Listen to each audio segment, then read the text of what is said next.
Hello everyone, দিনটি শুরু হলো ব্রেকফাস্টে পাইনঅ্যাপেল স্মুদি দিয়ে। দেন লাঞ্চে ছিল মাছের একটা আইটেম, ভেজ ডাল, ঢ্যাঁড়স, পেঁয়াজ, আলু, একটা চচ্চড়ি আর আলু কুমড়োর ছক্কা। তারপর বিকেলে আমি আর আমার মেয়ে চলে গেছিলাম শপিং করতে। অনেকক্ষণ শপিং করে খিদে পেয়ে গেছিলো। সামনে দেখলাম ডাল বড়ার স্টল, দেন কিনে নিলাম ডাল বড়া। তারপর ডাল বড়া খেতে খেতে কিনে নিলাম কয়েকটা fruits.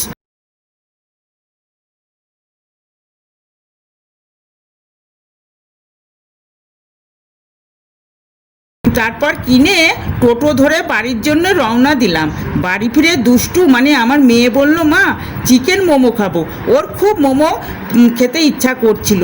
So evening স্ন্যাক্সে equal to ডিনারে ছিল মোমো। আজকে সন্ধ্যাবেলা বৃষ্টি হচ্ছে, তার জন্য গরম গরম chicken momo, soup, schezwan sauce, mayonnaise. দারুণ সন্ধ্যাটা জমে যাবে।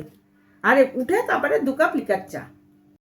তাহলে আজকের মতন এই পর্যন্তই, টাটা।